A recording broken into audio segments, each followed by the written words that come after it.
우리에게 주시는 하나님의 말씀은 누가복음 9장 1절부터 9절까지 말씀입니다. 1절부터 9절까지 누가복음 9장 1절부터 9절 한 목소리로 봉독합니다. 예수께서 12제자를 불러 모으사 모든 귀신을 제어하며 병을 고치는 능력과 권위를 주시고 하나님의 나라를 전파하며 앓는 자를 고치게 하려고 내보내시며 이르시되 여행을 위하여 아무것도 가지지 말라. 지팡이나 배낭이나 양식이나 돈이나 두 벌 옷을 가지지 말며 어느 집에 들어가든지 거기서 머물다가 거기서 떠나라. 누구든지 너희를 영접하지 아니하거든 그 성에서 떠날 때에 너희 발에 먼지를 떨어버려 그들에게 증거를 삼으라 하시니 제자들이 나가 각 마을에 두루 다니며 곳곳에 복음을 전하며 병을 고치더라.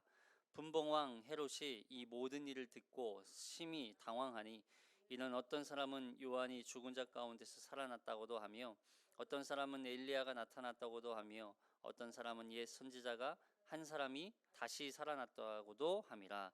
헤롯이 이르되 요한은 내가 목을 베었거늘 이제 이런 일이 들리니 이 사람이 누군가 하며 그를 보고자 하더라.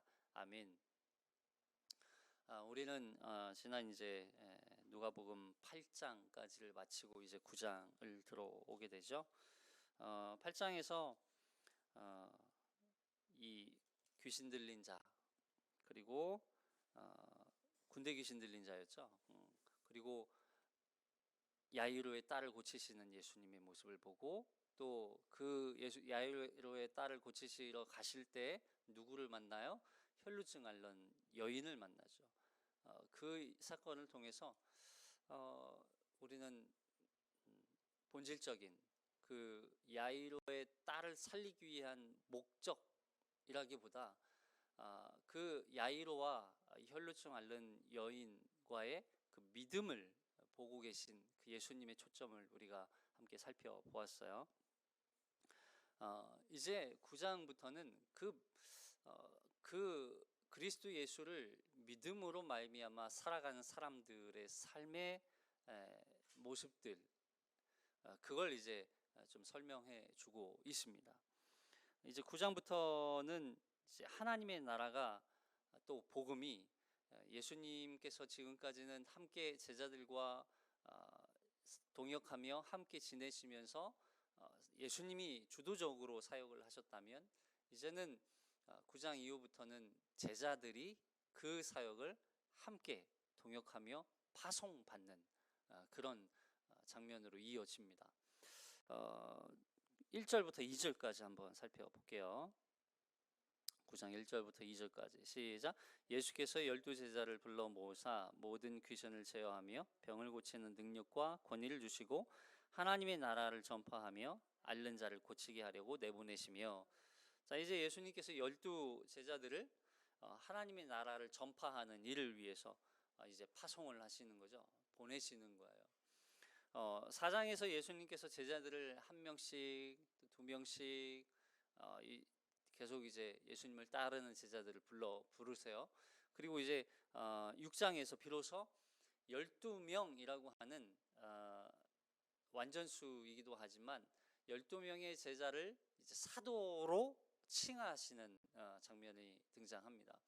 그래서 12명이 완성되는 건 6장이지만 4장부터 계속 예수님은 제자를 부르시고 또 그들에게 예수님을 따르도록 이제 요청을 하시고 또 그 일을 위해서 제자들이 자신의 생업을 잠시 내려두고 온전히 예수님 앞에 이제 나아가는 제자로서 살아가는 삶의 모습들을 보았어요. 자, 여기 누가복음 6장 13절 시작. 밝음에 그 제자들을 부르사 그 중에서 12를 택하여 사도라 칭하셨으니. 그러니까 예수님은 12명만 제자가 있었던 게 아니에요. 사실은 더 많은 제자가 있었어요. 많은 제자들 중에서 12명을 택하신 거죠. 뭘로? 사도로 택하셨어요. 이 12명을 택한 것은 어떤 영적인 의미가 또 담겨 있죠. 그래서 12명은 구약의 12지파로 구성된 이스라엘을 상징하는 거였어요. 그래서 이스라엘, 구약의 이스라엘 하면 12지파, 12지파가 한 공동체를 이루는 민족, 그래서 이스라엘이라고 불렀던 거죠.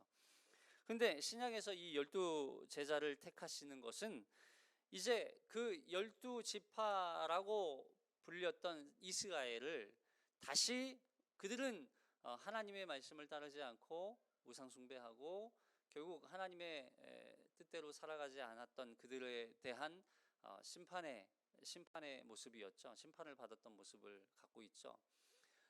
그런 이스라엘의 모습이 아니라 이제 예수 그리스도를 중심으로 한 새로운 이스라엘, 새 이스라엘을 만드시는 그런 의미인 거예요. 그래서 이 새 이스라엘은 다시 말하면 이제 교회가 되겠죠. 그래서 12명의 제자들, 그 사도들은 교회의 기초가 되고 새로운 하나님의 나라의 기초가 되기도 하는 거예요. 그 일을 위해서 12명을 부르신 것이죠.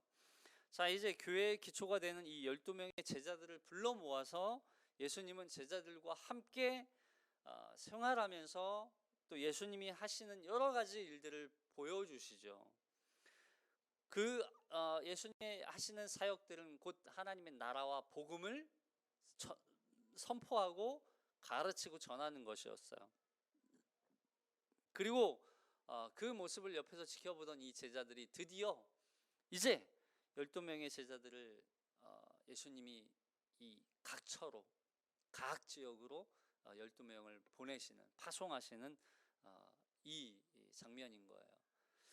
예수님이 그렇게 하셨던 것처럼, 예수님이 하나님의 나라와 복음을 선포하고 가르치시고 전파하셨던 것처럼 제자들에게도 이 일을 맡기시는 거예요. 여기 제자들을 부르사라고 했어요. 제자들을 부르사, 불러 모으사, 부르는 거죠. 그러니까 여기 제자는 어떤 사람이에요? 제자는 아포스톨로스라는 이제 단어예요. 그러니까 이 단어는 무슨 뜻이냐면 부름을 받은 자라는 뜻이에요. 부름을 받은 자. 그리고 부름을 받았다면 이제는 부름 받아서 그 공동체에서 부름 받은 자리에 머물러 있는 것이 아니라 이제는 다시 보냄을 받는 자들이에요. 보냄을 받는 자.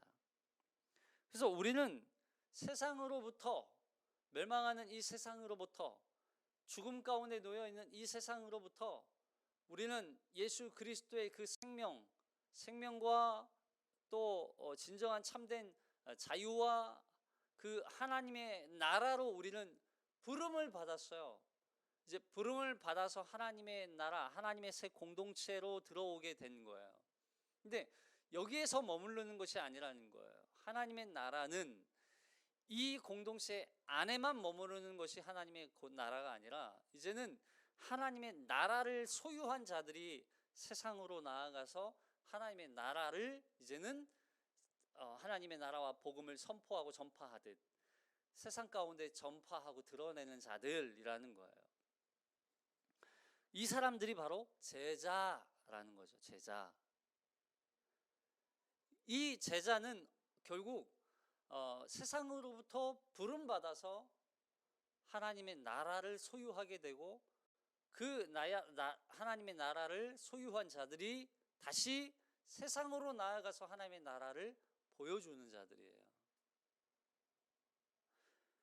제자들을 통해서 예수님이 직접 하신 일은 예수님이 갖고 계신 그 한계, 그러니까 예수님도 육신의 몸을 입고 오셨기 때문에 이 육체를 입고 많은 곳을 다닐 수가 없잖아요. 여러 곳을 다닐 수 없기 때문에 제자들을 파송하셔서 이제는 예수님의 일을, 여러분 이거 조심하셔야 돼요. 예수님의 일을 대신하는 게 아니에요. 예수님의 일을 맡겨짐 받은 거예요. 그래서 우리는 그 예수님께서 주신 임무로 주신 일을 우리는 사명으로 여기고 이제 그 일을 예수님과 함께 동역하는 거예요. 동역자로 서는 거예요. 그래서 제자는 예수님을 이제 뭐 믿습니다라고 해서 믿기만 하는 그런 사람이 아니라, 제자라면 이제는 예수님의 말씀을 통해서 기준으로 또 하나님의 나라와 복음이 되는 거예요. 여러분, 제자는요, 그냥 그 사람 자체가 제자라는 건 뭐냐면, 그 사람 자체가 하나님의 나라가 되고 하나님의 복음이 되어지는 거예요. 그 일을 위해서 우리가 끊임없이 다듬어지고, 때로는 좀 모난 부분들을 정으로 깨어지고, 그렇게 해서 결국 우리가 살아가는 그 삶의 모습을 통해서 하나님의 나라 그리고 복음을 사람들에게 보여주는 거예요. 우리는 비춰주는 거. 그게 바로 제자라는 거예요. 자, 그런데 예수님께서 제자들을 파송하시면서 그냥 보내시지 않아요. 이 예수님의 이를 동역자로 서는 그 임무를 맡기실 때에는 우리에게 필요한 것을 주시는 것이죠. 자, 여기 보니까 무엇을 주셔요? 귀신을 제어하며 병을 고치는 능력과 권위를 주세요. 이 말씀을 또 오해하시면 또 안 돼요. 말씀에 나타나는 능력과 권위, 귀신을 제어하는 능력, 이런 것들을 오늘날 오해해서 어떤 특별한 능력인 것처럼 어떤 신비한 것을 행하는 그런 사람으로 오해를 하시면 안 돼요. 이런 현상들을 통해서 뭘 설명하고 싶으신 거냐면, 하나님의 나라의 모습을 설명하고 싶으신 거예요. 하나님의 나라. 그러니까 여기 2절에 보니까, 2절 읽어볼게요. 2절 9장 2절 시작. 하나님의 나라를 전파하며 앓는 자를 고치게 하려고 내보내시며. 그러니까 귀신을 제어하고 병을 고치는 능력과 권위를 주신 이유가 뭐래요? 하나님의 나라를 전파하기 위해서. 하나님의 나라가 임했다는 걸 이런 사건들을 통해서, 그렇구나, 하나님의 나라가 이곳에 임했구나라고 하는 걸 하나의 표본으로 보여주는 거죠. 이 세상을 사로잡고 있던 이 공중 권세 잡고, 마치 왕도 아닌 게 왕인 척하면서 왕 노릇하고 있는 이 마귀, 이 세상에 하나님의 나라가 임했다는 거예요. 참된 왕, 진정한 왕이 임했다는 거예요. 누가복음 이 9장 앞에서도 언급되지만, 예수님에 대해서 저 사람이 누구인가 하더라, 그러죠. 헤롯도 그랬어요. 헤롯도 이 사람이 누군가 하며 그를 보고자 했어요. 제자들이 광풍을 만났을 때, 갈릴리 호수에서 광풍을 만났을 때 예수님이 이 파도와 이 바람을 잠잠케 하시는 모습을 보고, 이분이 누구인가 하더라, 그 질문을 했단 말이에요. 무슨 얘기냐면, 예수님이 오셔서 하나님의 나라를 선포하시는 건 뭐냐면, 곧 이 땅, 이 나라의 왕이 누구냐는 걸 선포하는 거예요. 가르쳐 주는 거예요. 지금까지는 그냥 그냥 세상이, 인간이 왕이고 사람이 왕인 것처럼 보였고, 그리고 영적으로 보면 이 세상을 잡고 있는 죽음이 왕인 것처럼 보이고, 사단 마귀가 왕인 것처럼 보였는데, 하나님의 나라가 임했다는 건 뭐냐면, 이 땅, 이 나라의 진정한 왕은 하나님이시라는 걸 드러내는 거예요. 곧 하나님의 나라가 이 땅에 도래했다는 걸 선포하시고 가르쳐 주시는 거예요.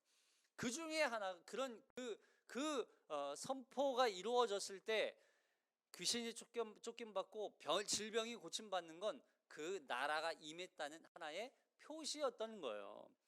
귀신들을 쫓아냄을 통해서 마귀로부터 승리하신 예수 그리스도의 승리를 선포하고, 이제 새로운 하나님의 나라가 이 세대, 현 세대 속으로 침투하여 들어와 있다는 걸 말하는 거죠. 그리고 질병을 고치는 거는요, 이 질병을 고치는 사건을 통해서 마귀에게 정복당하고 죽음이라는 절망 안에 놓여 있고, 그 죽음 아래 사로잡혀 있는 이 마귀의 종로를 타며 살던 자들을 해방시켜 주심으로 말미암아 참된 자유, 참된 생명, 진정한 생명이 하나님으로부터 온다는 걸 가르쳐 주는 거예요. 그래서 하나님의 나라가 전파되는 곳에는 반드시 귀신이 쫓겨나가고 질병이 고쳐지는 그런 사건들이, 그런 현상들이 나타났다라는 거죠. 이것을 예수님께서 그 부르심을 받은 제자들에게 맡겨주신 임무였어요. 그리고 그 임무를 수행하기 위해서 필요한 권세와 능력과 은혜를 주셨던 거예요. 결국 권세와 능력을 받았다는 건 그만큼의 책임감이 있는 거예요. 책임감도 주어지는 거예요. 그리고 이제 제자들을 파송하시는 데 있어서 제자들에게 몇 가지 지침을 주세요. 당시 초대교회 때는 예수님이 이 지침을 주시는 이유가 있어요. 당시 초대교회 때는 지식을 탐구하고 또 지식이 마치 영적인 건 최고의 선인 것처럼, 그래서 그 영적인 지식을 얻을 때 비로소 이 구원받는 영적인 그 나라, 어떤 세계로 들어갈 수 있는 그런 인식 속의 세대였기 때문에 굉장히 마술 이런 것도 성행했었고 신비적인 것도 성행했었어요. 그리고 심지어는 이제 철학가들이 또 설교가들이 돌아다니면서 순회하면서 이런 이야기 저런 이야기 세상적인 이야기 외에 지식의 새로운 지식들을 그들에게 전해주는 사람들이 많이 있었거든요. 그러다 보니까 제자들이 돌아다니면서 이 선교 사역을 감당할 때 그런 사람들과 뭔가 이렇게 오해할 소지들이 생기기 마련이죠. 그래서 예수님이 몇 가지 지침을 주심으로 인해서 그런 자들과 너희가 오해받지 않도록 하기 위한 하나의 규정처럼 주셨던 거예요. 그래서 여기 보니까 사도행전 19장 13절에 보면, 사도행전 19장 13절 시작. 이에 돌아다니며 마수라는 어떤 유대인들이 시험 삼아 아귀들린 자들에게 주 예수의 이름을 불러 말하되 내가 바울이 전파하는 예수를 의지하여 너희에게 명하노라 하더라, 이렇게 말하죠. 그러니까 마술하고 심지어는 어떤 유대인들이 시험하고 이런 이제 사람들이 있었던 거예요. 그러니까 예수님 시대에도 이런 신비적인 현상들을 추구하는 사람들이 있었던 거죠. 그러다 보니까 예수님께서 제자들을 보내실 때 제자들이 행하는 어떤 사역들이 당시 있었던 어떤 그런 부류의 사람들과 오해가 되지 않도록, 그리고 뿐만 아니라 예수님이 제자들에게 주신 이 능력은 그런 어떤 인간적인 어떤 인간들이 행하는 그런 능력을 뛰어넘어서 하나님의 초월적인 어떤 능력이라는 걸 이 제자들에게 가르쳐 주기 위해서, 그들이 그걸 기억하게 하기 위해서 이런 지침들을 준 거라고 볼 수 있어요. 자, 3절 볼게요. 누가복음 9장 3절 시작. 이르시되 여행을 위하여 아무것도 가지지 말라. 지팡이나 배낭이나 양식이나 돈이나 두 벌 옷을 가지지 말며. 여기 여행을 위하여라고 그래요. 여행을 위하여. 여기 여행이라고 하니까 단순히 우리가 알고 있는 그런 트립이나 뭐 투어 이런 정도의 여행이 아니죠. 그런 여행으로 이해하면 큰일 납니다. 예, 어디 잠깐 놀러 가고 바람 쐬고 돌아오는 그런 여행이 아니에요. 이런 단어들은 비교적 짧은 시간을 보내고 다시 집이나 또 출발했던 곳으로 돌아오는 것을 여행이라고 표현하죠. 그러나 오늘 본문에서 말하는 여행은 아주 긴 여정이에요. 긴 여정. 그 여정 속에서 오랜 시간, 또 그리고 오랜 기간, 오랜 거리를 이렇게 이제 돌아다니면서 그 여행 속에서, 긴 여정 속에서 주어진 임무를 수행해야 하는 그런 여행이었어요. 주어진 임무가 뭐였어요? 하나님의 나라와 복음을 전파하는 거. 자, 그런데 여행을 하려면 아주 기본적으로 필요한 물품이 있어야 돼요. 그죠? 우리가 어디 뭐 잠깐 나가더라도 며칠 갔다 오더라도 일단 기본적인 짐이 있어요. 근데 여기서는 예수님이 아무것도 가지지 말라고 말씀하세요. 아무것도 가지지 말라. 지팡이나 배낭, 전대 같은 어떤 그 가방이거든요. 이렇게 차고 다니는, 몸에 부착해서 차는. 그리고 양식, 빵도 가지지 말래요. 밥도 갖고 가지 말래요. 돈 가지지 말라는. 그리고 두 벌 옷, 여기 두 벌 옷은 그냥 우리가 입는 그런 이런 이 옷이 아니고, 이 두 벌 옷은 속옷을 의미합니다. 속옷. 당시에는 겉옷은 그냥 이렇게 편하게 아무 옷이나 입고 다녔지만, 속옷은 이제 중요한 옷이었잖아요. 그래서 그 당시에는 옷을 특히 이제 속옷을 굉장히 중요하게 여겼기 때문에 옷하면 이제 속옷을 의미하게 되는 거죠. 마가복음하고는 조금 이제 차이가 있어요. 이 말씀이 마가복음에서는 여기 지팡이는 가져도 된다고 말씀하거든요. 마가복음 6장 8절 9절까지. 마가복음 6장 8절 9절 시작. 명하시되 여행을 위하여 지팡이 외에는 양식이나 배낭이나 전대의 돈이나 아무것도 가지지 말며 신만 신고 두 벌 옷도 입지 말라 하시고. 지팡이 외에는, 그러니까 마가복음에서는 지팡이는 가져도 된다, 나머지는 갖고 가지 말라. 근데 누가복음에서는 뭐래요? 지팡이를 포함해서 아무것도 가지지 말라. 당시 뭐 지팡이를 어느 가져야 되느냐, 가지지 말아야 되느냐, 갖고 가야 되느냐, 갖고 가지 말아야 되느냐, 어느 본문이 더 맞느냐, 이런 그런 논쟁의 이야기가 아니라, 당시 지팡이는 무엇을 상징했냐면, 지팡이 하면 유대인들은 지팡이를 하면 무슨 생각이 떠오르냐면 모세의 지팡이가 떠올라요. 모세의 지팡이. 모세가 이 지팡이로 뭘 했죠? 홍해바다를 건넜잖아요. 갈랐잖아요. 지팡이를 들자 바다가 갈라졌어요. 그러니까 이 유대인들은 지팡이 하면 모세의 지팡이가 생각나요. 그래서 그들이 애굽에서 탈출하여서 어떻게 가나안 땅에 들어갔는지 그들이 그 지팡이를 통해서 그 구원의 역사를 생각하게 된단 말이에요. 근데 지금 누가는 이방인이에요. 그리고 이 누가가 이 서신이 쓰이고 서신을 읽는 사람들도 마찬가지 이방인들이란 말이에요. 지팡이라고 하면 그들은 이해를 못해요. 그래서 뭐래요? 지팡이도 가지지 말라. 그러니까 마가복음에서는 이 지팡이를 통해서 너희가 보냄받은 건 곧 이 애굽의 종되어서 죽어가고 아무 소망 없이 살아가는 이 시대에 살아가는 사람들에게 너희가 모세와 같이 선지자요 제사장으로서 이 죽어가는 세상에 바다를 갈름으로 말미암아 하나님의 나라에 들어갈 수 있는 길을 열라는 그런 의미였다면, 이 누가복음에서는 그런 이제 이방인들이 이해할 수 없는 지팡이까지도 가지고 가지 말라. 오히려 그들이 살고 있는 그 상황과 환경 속에 이 오해할 수 있는 소지들을 제거하게 만드는 거죠. 오해할 수 있는 상황들을 제거하는 거야. 자, 속옷조차도 두 벌 옷을 가지지 말라. 아무것도 가지지 말라. 어떤 의미였을까? 그들이 받아들였을 때.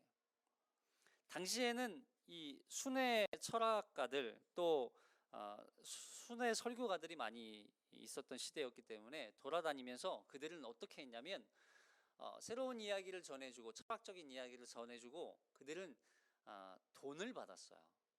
그러다 보니까 항상 뭐가 있어야 되냐면 전대가 있었어야 됐어요. 전대는 돈을 넣는 가방이에요, 쉽게 말해서.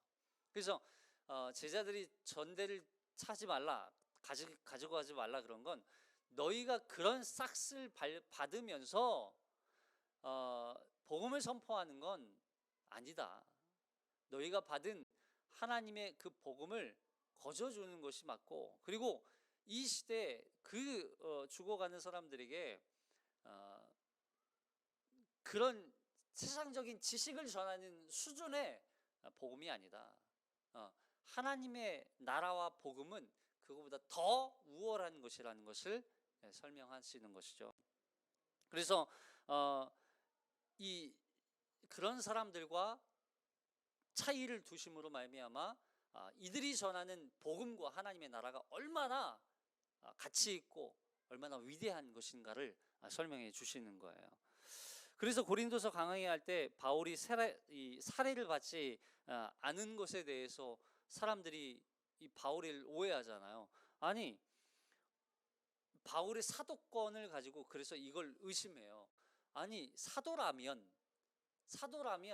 다른 사도들은 다 하나님의 나라와 복음을 선포하면서 조금의 사례를 받았거든요. 근데 너는 왜 사도임에도 불구하고 사례를 받지 않느냐?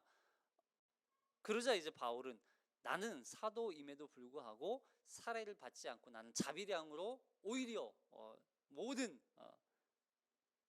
하나님의 나라와 복음을 선포하겠다. 자비량으로. 근데 왜 이런 목적이었어요? 바울은 그런 오해를 받기 싫었던 거예요. 자비량으로 사역을 감당하면서도 다른 사도들처럼 사례 받을 수 있어요. 그러나 그 받음으로 인하여서 누군가가 실족하거나 누군가가 넘어지는 일이 없도록 하기 위해서 바울은 오히려 그것을 스스로 거부한 것이었던 것이죠. 이런 시대 속에서 만일 제자들도 전대를 차고 지팡이를 들고 다녔다면 사람들로부터 오해를 받을 수 있었던 것이죠. 그래서 예수님께서 그런 자들과 함께 하나님의 나라와 복음을 선포하기 위해 파송받은 자들은 다르다는 것을 그들의 삶의 모습을 통해서 신뢰를 갖게 하기 위한 것이었어요. 자, 뿐만 아니라 제자들이 아무리 가지지 않고 아무것도 소유하지 않더라도 그들이 선교하는 모습을 통해서 사람들에게 뭘 보여주고 했어요? 저들이 전하는 저 복음이 진짜다라고 하는 걸 그들이 깨닫게 되겠죠. 결국 보세요. 이 당시는요, 타락한 종교 지도자들이 굉장히 많이 있었어요. 그러니까 그들이 전하는 복음은 가짜 복음으로 여겨졌다는 거예요. 저들은 또 똑같아. 맨날 하는 말이 똑같아. 누가 그러다더라. 저 지도자, 종교 지도자들이 똑같아. 타락했어. 그러나 이 제자들이 전하는 하나님의 나라와 복음은 다르다는 걸 보여주는 거예요. 진짜라는 거죠. 진짜라는 거예요. 그래서 이렇게 예수님을 따르는 것이, 예수님을 따르고 복음을 전하고 하나님의 나라를 선포하는 그런 제자들의 모습을 통해서 참된 제자가 된다는 건 바로 전적으로 예수님만 신뢰하고 예수님만 의지한다는 것이 무엇인지를 알려주는 거예요. 근데 보세요. 이렇게 아무것도 가지지 않고 이런 어렵고 힘든 사역을 감당했음에도 불구하고 이들이 어떻게 나중에 결론이 되냐면, 보세요. 누가복음 22장 35절에 누가복음 22장 35절 시작. 그들에게 이르되 내가 너희를 전대와 배낭과 신발도 없이 보내었을 때에 부족한 것이 있더냐? 이르되 없었나이다. 제자들의 고백이에요. 너희를 전대도 안 채 보내고 배낭도 없고 신발도 없고 옷도 없고 속옷도 없고 지팡이도 없이 너희를 보냈는데 너희가 부족하더냐? 아니요. 하나도 부족하지 않았어요. 누가 그 길을 인도하신 거예요? 예수님이 하나님이 함께 하신 거예요. 결국 제자는요, 뒷일을 생각하지 않는 거예요. 보세요. 제자들이 이렇게 하나님의 나라와 복음을 선포하기 위해서 어떤 제자는 자신의 가족들을 뒤로 하고 자식들의 가족들의 생계를 뒤로 하고 그 일을 위해 나아가야 했어요. 뒷일을 생각했어요? 아니요. 그들은 그 상황 속에서도 자신의 먹을 것, 입을 것, 이거 생각하지 않았다고요. 오히려 하나님의 나라와 복음을 생각했다고요. 너희는 먼저 그의 나라와 그의 의를 구하라. 그리하면 이 모든 것을 너희에게 더하시리라. 이게 바로 제자의 자세란 말이에요. 근데 우리는 뭔가 예수님, 하나님으로부터 뭔가 일을 맡으면 마치 그에 대한 합당한 보상을 받을 것처럼 여기죠. 그렇지 않다는 거예요. 하나님이 주시면 주시는 대로, 안 주시면 안 주시는 대로, 주시면 감사하고 안 주셔도 감사하고, 이게 바로 제자의 삶이라는 거예요. 자, 보세요. 다음으로는 유숙하는 방법에 대해서 말씀하세요. 남의 집에 머물 때, 지낼 때 주의해야 할 사항들이에요. 보세요. 4절, 9장 4절. 시작. 어느 집에 들어가든지 거기서 머물다가 거기서 떠나라. 어느 집에 들어가든지 거기서 머물다가 거기서 떠나라. 이 말씀은 아무 집이나 그냥 들어가서 머물라는 그런 뜻이 아니에요. 그 사람이, 그러니까 이 제자를 자기의 집으로 초대하는 거죠. 그 사람이 하나님의 나라와 복음을 받아들이고 사도에게 유숙하도록 그 제자를 자기 집으로 초대한 거예요. 며칠이 될지 모르겠지만 우리 집에 오셔서 함께 머물면서 하나님의 나라와 복음을 선포하시고 전하시는데 제가 도와드리고 싶습니다. 그러면 그 집에 가서 이제 유숙을 하는 거예요. 근데 거기에 이 말씀을 잘 보면 어느 집에 들어가든지, 이 말은 어느 집을 주님께서 이미 예비해 놓으셨다는 거예요. 이미 예비해 놓으셨다는 거예요. 제자들이 선교 여행을 다니면서 필요한 양식, 필요한 물질, 필요한 의식주를 이미 예수님이 준비해 놓으셨다는 거예요. 자, 마가복음 6장 10절에 보면 시작. 또 이르시되 어디서든지 누구의 집에 들어가거든 그곳을 떠나기까지 거기 유하라. 어느 곳에서든지 너희를 영접하지 아니하고 너희 말을 듣지도 아니하거든 거기서 나갈 때에 발 아래 먼지를 떨어버려 그들에게 증거를 삼으라 하시니, 여기 어느 집은 아마도 이방인의 집이었을 거예요. 이방인의 대상으로 선교하는 또 대상으로 썼기 때문에 이방인의 땅에서 이렇게 하나님의 나라와 복음을 전하다가 어느 마을에 들어갔는데 그 마을 사람 중에 한 사람이 이 사도를 자기 집으로 초대하면서 머물게 해주는 거죠. 근데 들어가 보니까 조금 그 집이 생각했던 것보다 가난하고 생각했던 것보다 좀 이렇게 불편하고 좀 환경이 좋지 않은 거예요. 근데 그렇다 할지라도 그 마을에서 하나님의 나라와 복음을 다 전할 때까지 뭐 하래요? 떠나지 말라는 거예요. 거기 머물러 있어라.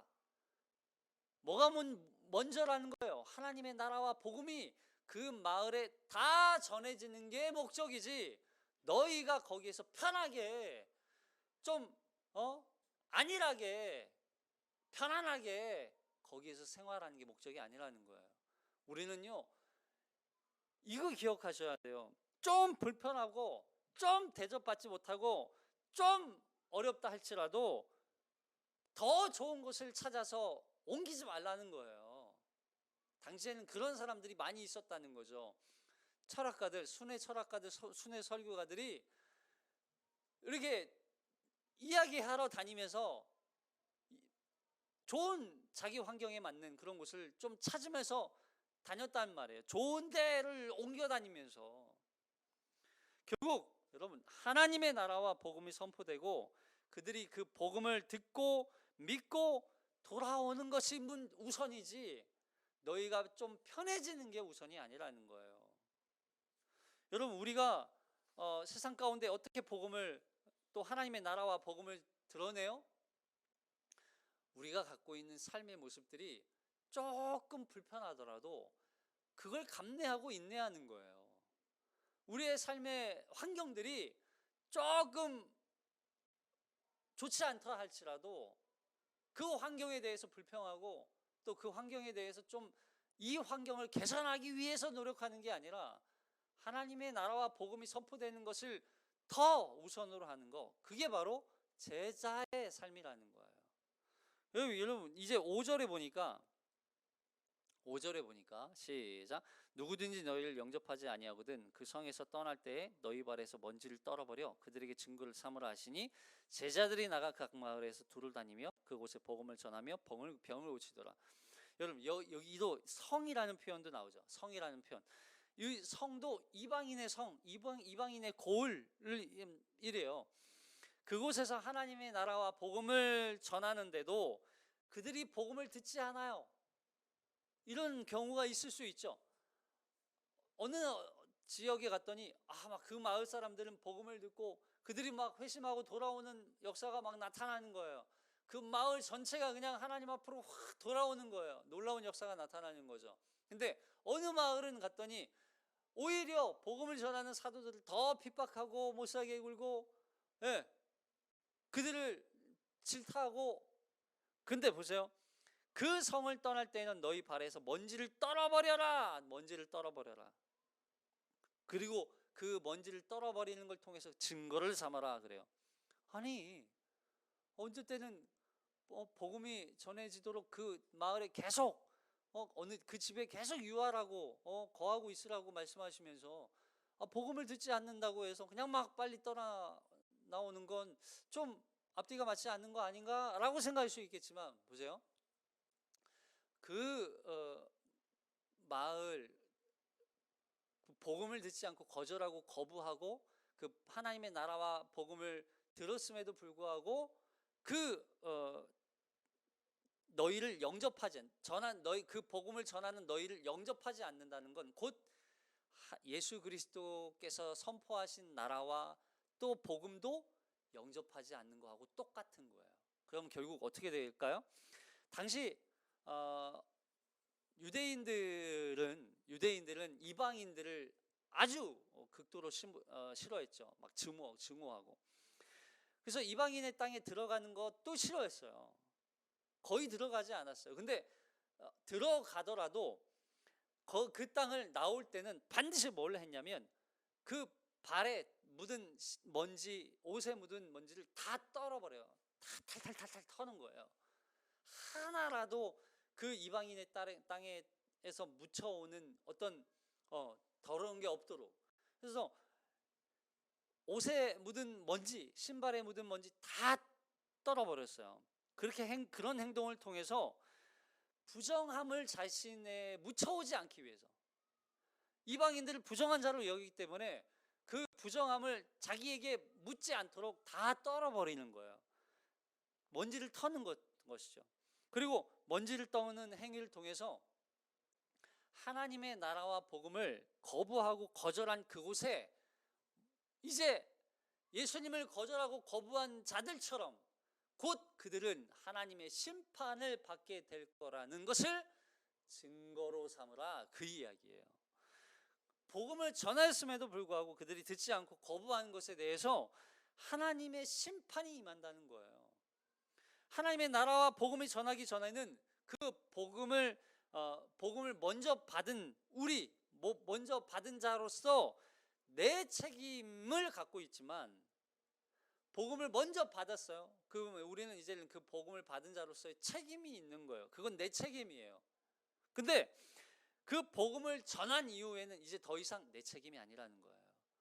그 복음을 전한 이후에는 이제 그들 책임인 거예요. 그들이 복음을 받아들이든지 받아들이지 않든지. 제자들을 영접하지 않은 건 복음을 받아들이지 않은 거하고 똑같은 거예요. 복음을 받아들이지 않고 하나님 나라를 받아들이지 않은 것, 곧 하나님의 심판이 임한다는 뜻이라는 거예요. 자, 그러면 우리는 이렇게 생각할 수 있어요. 그들이 우리가 복음을 전하고 우리가 복음을 선포하고 하나님의 나라를 전했는데 그들이 듣지 않았으니까 저들은 심판받는 자들이야. 에이, 저들은 안 돼. 그렇게 우리가 여겨도 된다는 얘기예요? 아니에요. 그렇지 않아요. 왜냐하면 그들도 하나님은 돌아오시기를 끊임없이 기다리고 계세요. 우리가 주변에 이런 사람들 있잖아요. 아무리 절대 저 사람은 절대 하나님 믿을 사람 아니야. 여러분, 그렇게 여기고 그들을 정죄해서는 돼요, 안 돼요? 안 돼요.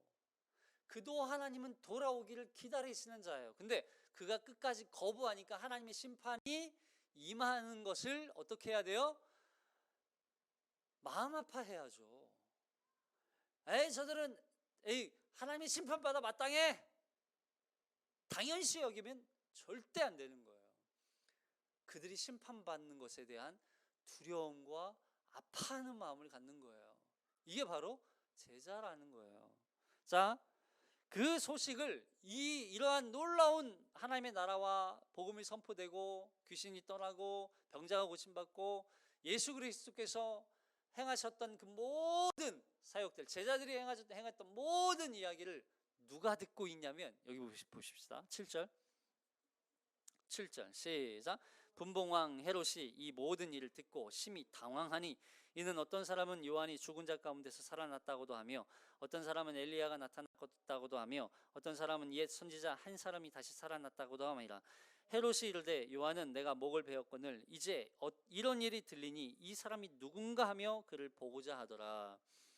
로마에는 대왕이라고 부르죠. 로마의 진정한 통치자, 로마 정권의 진정한 왕, 헤롯이라는 왕이 있어요. 성경에는 이 헤롯이라고 하는 이름이 몇 번 등장합니다. 근데 로마의 최고의 왕은 헤롯이라고 하는 왕이 있다면 그 왕의 성경에 등장하는 또 다른 헤롯이라고 하는 이름이 3명이 등장해요. 4명이 등장하는데 누구냐면 헤롯 아켈라오라고 하는 왕이 있어요. 이 아켈라오는 유대 땅을 다스리는 분봉왕이에요. 그러니까 영주죠, 영주. 유대 땅 주변을 이제 통치하는, 관할하는 영주예요. 그리고 헤롯 안디바라고 하는 또 분봉왕이 있어요. 이 사람은 지금 여기 갈릴리 지역을 다스리는 분봉왕이에요. 그리고 아그리빠라고 하는 이 왕이 있었어요. 이 아그리빠는 사마리아 이방 땅이죠. 사마리아 지역을 다스리는 왕이 있었어요. 분봉왕이 있었어요. 그리고 한 명 더, 빌립이라고 하는 헤롯 빌립이에요. 헤롯 빌립.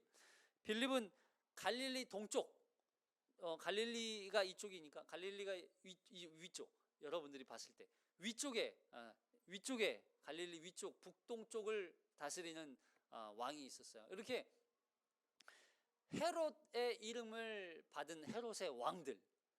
근데 여기에 등장하는 지금 헤롯은 헤롯의 아들들 중에 바로 헤롯 안디바라고 하는 왕이에요. 자, 이 사람은 갈릴리 지역을 다스렸던 영주였습니다. 자, 헤롯이 이 모든 일을 듣고, 그래요, 현재까지 발생하고 있는 모든 일, 예수님이 행하셨던 모든 일들, 예수님이 선포하시고 전파하셨던 하나님의 나라와 복음, 그리고 제자들을 파송해서 제자들이 행했던 그 모든 역사들을 다 헤롯이 듣고 있었던 거예요. 하나님의 나라와 복음에 대한 이야기를 다 들었어요. 소문을 통해서도 들었고, 그리고 그 밑에 있는 부하들을 통해서도 들었겠죠. 그리고 그 모든 일을 들었는데 헤롯의 반응이 어때요? 심히 당황하니 그래요. 심히 당황하니. 여러분, 여기 심히 당황했다는 말은 이런 거죠. 마치 길을 찾지 못해서 방황하는 상태, 길이 어디인지 보이지 않아서 막 두리번거리면서 당황하는 상태를 의미해요. 그것도 그럴 것이, 사람들이 예수님에 대해서 뭐라고 말하냐면 요한이 죽은 자 가운데서 다시 살아났나? 저 사람은 혹시 엘리야 아니야? 저 사람은 옛 선지자 중에 한 사람인가 봐. 이런 거예요. 여러분, 세례 요한은 누가 죽였을까요? 헤롯 안디바가 죽였어요. 이 사람이 죽인 거예요. 자, 마태복음 14장 6절. 시작. 마침 헤롯의 생일이 되어 헤로디아의 딸이 연석 가운데서 춤을 추어 헤롯을 기쁘게 하니 헤롯이 맹세로 그에게 무엇이든지 달라는 대로 주겠다고 약속하거든 그가 제 어머니의 시킴을 듣고 이르되 침례 세례 요한의 머리를 소반에 얹어 여기서 내게 주소서 하니 왕이 근심하나 자기가 맹세한 것과 그 함께 앉은 사람들 때문에 주라 명하고 사람을 보내어 옥에서 요한의 목을 베어 그 머리를 소반에 얹어 그 소녀에게 주니 그가 자기 어머니에게 가져가니라.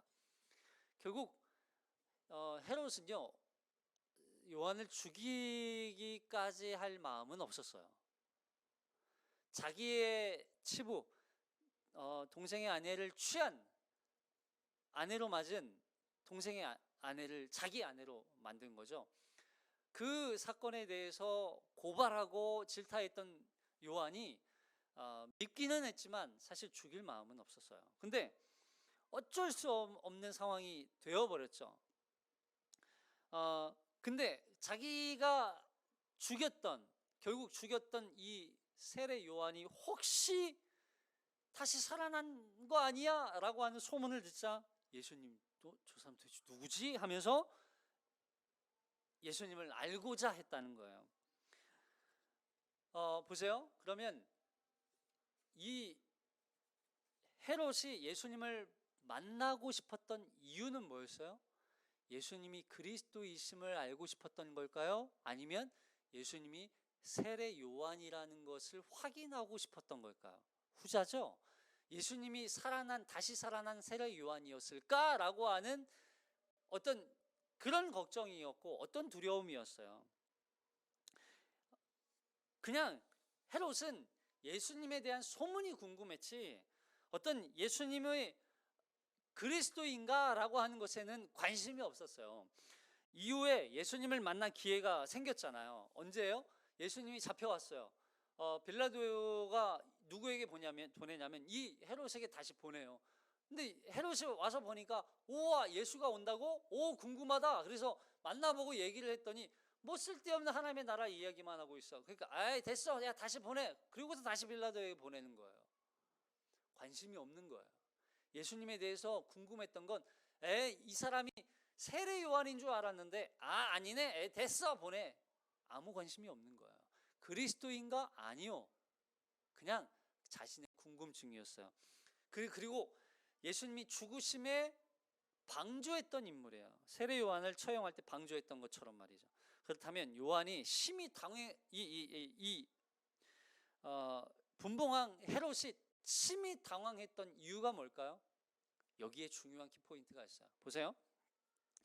여러분 예수님이 선포하시고 전하셨던 건 뭐예요? 하나님의 나라와 복음이었어요. 제자들이 나가서 병을 고치고 귀신을 쫓았던 이유가 뭐였어요? 하나님의 나라와 복음이었어요. 하나님의 나라가 임했다는 거였어요. 하나님의 나라가 도래했다는 거였어요. 여러분 헤롯은 왕이에요. 영주예요. 그 로마의 정권 아래에서 로마의 통치자 중에 하나였단 말이에요. 근데 새로운 하나님의 나라가 임하고 그 나라에 새로운 통치자가 임했다? 긴장하는 거죠. 바로 이걸 얘기하는 거예요. 로마의 통치 아래에서 로마의 정권 아래에서 로마의 강력한 지도자 아래에서 로마의 재물과 그 권력을 이용하고 있는 사람들 그 사람들에게 이제는 너희의 정권은 끝났다. 너희가 다스리는 그 통치는 끝났다. 여러분 나라가 나라를 이루는 요소가 있어요. 나라 뭐예요? 백성이 있어야 돼요. 그리고 땅이 있어야 돼요. 영토. 그리고 하나 더 주권이 있어야 돼요. 주권. 그 주권은 뭐냐면 주권은 나라와 백성들을 다스리는 통치력이에요. 통치력 주권은 결국. 그러면 보세요. 하나님의 나라는 지금 백성이 있죠. 하나님의 나라인 땅이 있죠. 하나님의 나라는 지금 뭐가 있어요? 바로 하나님의 주권, 하나님의 통치권이 있는 거예요. 그 통치권을 가지고 이 땅에 임하시는 거예요. 근데 보세요. 이스라엘 백성들은 지금 이 시대는 하나님의 나라와 하나님의 백성들이 이스라엘 백성들이죠. 하나님의 땅, 이스라엘 땅 있잖아요. 근데 통치는 누가 하고 있어요? 로마가 하고 있죠. 그 로마가 무너지고 로마를 몰아내고 하나님의 나라가 임할 거라는 두려움이 이 헤롯에게 임한 거예요. 그래서 심히 당황하니 어떡하지? 지금 새로운 나라가 온다고? 새로운 통치자가 온다고? 새로운 왕이 온다고? 그 누구야 도대체? 누구야? 그가 예수인가 보더라. 그가 예수인가 보고자 하여. 여러분, 우리는요 그 나라를 사는 거예요. 이 땅을 다스리고 이 땅을 통치하시고 이 땅을 진정한 왕으로 움직이시는 참된 왕이신 하나님이 다스리고 있다는 거예요. 그 다스리는 나라를 살아가는 사람들이 바로 제자라는 거예요. 제자. 그 나라 속에 하나님의 제자로, 그리스도의 제자로 살아가는 자들이 바로 천국 백성인 거예요. 여러분, 우리는 누구를 왕으로 모셨어요? 누가 진정한 우리의 통치자예요? 혹시 여전히 내가 왕은 아니에요? 혹시 여전히 내가 뭔가를 의지하고 있는 그 무엇이 왕 아니에요? 이 세상을 살아가면서 우리가 얻을 수 있는 무엇인가가 마치 우리의 왕인 것처럼 하나님은 저기 멀리 던져버리고 하나님 저 구석에 앉혀버리고 마치 내가 왕인 것처럼 살아가고 있는 인생 아닌 거예요? 우리의 진정한 왕은 하나님 한 분밖에 없다는 거예요. 그 하나님을 왕으로 모시고 그분이 통치하시고 그리고 그 나라가 우리에게 오고 있다는 거. 지금 우리가 그 나라를 살고 있지만 예수님을 통해서 다시 이루어진 그 하나님의 나라가 우리에게 오고 있다는 걸 기뻐한다면 그 사람이 제자라는 거예요. 그가 제자라는 거예요. 근데 만약에 그 나라가 오고 있고 그 나라를 지금 우리에게 다가오고 있음에도 불구하고 아니야, 지금 여기 헤롯처럼 당황하고 갈 바를 알지 못해 두려워하고 있다면 그는 제자가 아니라는 거예요. 그는 여전히 세상 가운데 속해 있는 자라는 거예요. 그는 여전히 하나님을 왕으로 모시고 있지 않다는 거예요. 여러분, 하나님의 나라가 임하는 것이 기쁘세요? 우리 가운데 하나님의 나라가 지금 우리를 통치하고 다스리고 계신다는 것이 기쁘세요? 행복하세요? 예, 그가 제자예요. 그 나라를 살아가고 있는 거예요. 그 나라를 우리는 그래서 지금 여기에서 하나님과 함께 주 예수 그리스도와 함께 천국을 누리며 사는 거예요. 그 나라 백성으로, 그 나라의 제자로. 다시 한번 우리의 왕을 주님으로 모시고 하나님으로 모시고 그 나라로 초대하시는 주님의 부르심에 기쁨으로 반응하며 주와 함께 천국을 누리며 사는 우리 모두가 되시길 주님의 이름으로 축복합니다. 기도하겠습니다.